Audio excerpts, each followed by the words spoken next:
Carol Guzzi tells most everyone, "I used to think I could change the world, but you gotta get over that. Maybe one life or an attitude." Born into a working-class family in rural Pennsylvania, Carol Guzzi wanted to be an artist from the time she was a little girl.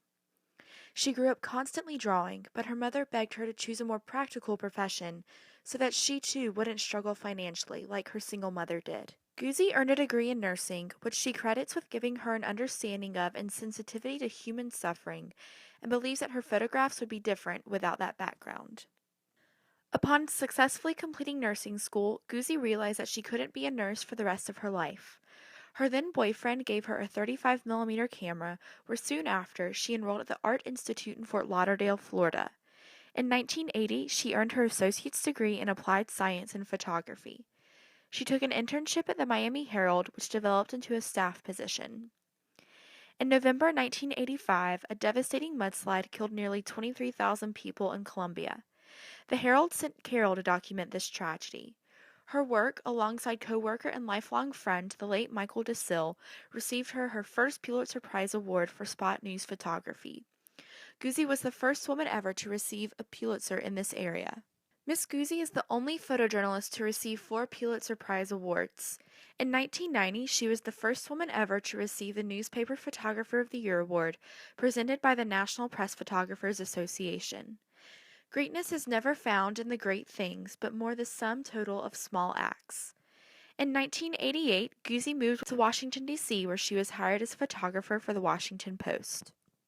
The late 80s and 90s were interminable for Guzzi, documenting the fall of the Berlin Wall, the aftermath of Hurricane Andrew, the funeral of Mother Teresa, the American military intervention in Haiti, ethnic cleansing in Kosovo, and even the heartbreak of a divorce. Amidst such heartache, her work in the 90s earned her 2 more Pulitzer Prizes, another in spot news and one in feature photography. She received her 4th Pulitzer for her coverage of the Haitian earthquakes in 2010.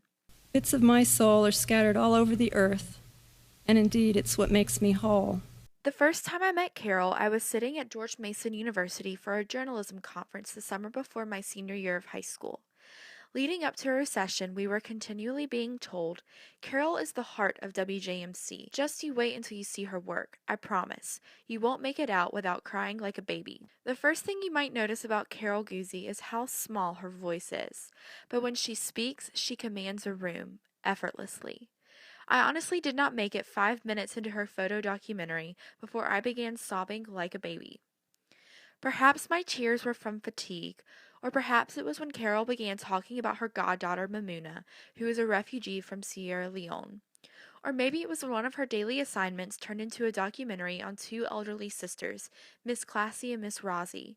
Or even perhaps it was when I witnessed the hurting eyes of Kosovar refugees forced out of their homes. For all of it, Carol was there.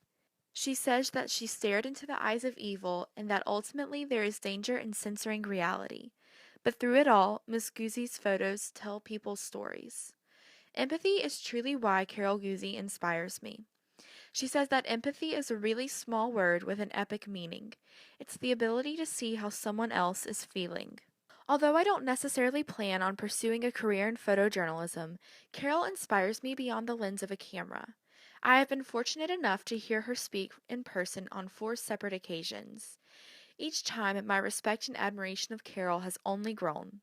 Her experienced hardships is how she discovers empathy in her frames. When Hurricane Katrina devastated Louisiana, she traveled to New Orleans to cover the aftermath for the Post. During her time there, she began photographing and advocating for the pets that were left behind. She rescued a disabled dog that she later adopted and named Trixie. There's a quotation that I love. In its quiet simplicity, it declares, "Tell me, I'll forget. Show me, I may remember.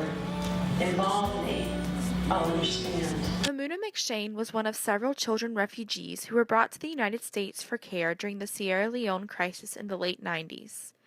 Mamuna was known as the Peace Girl and was adopted by a family in the D.C. area. One of Guzzi's assignments while at the Post was to photograph the children as they arrived to the States and their naturalization into life here. Mamuna stole her heart. Carol is now her godmother, and every time she talks about her, she truly lights up. Carol treated every single one of her assignments and the people she met as though she had known them her entire life. She says to always follow your heart and trust your gut, keep the inquisitive mind of a child, and write with light. Everyday folks like Carol, who offer a hand to those less fortunate, are surely heroes. Carol is a hero to Trixie, to Mamuna, to Miss Classy, and to me.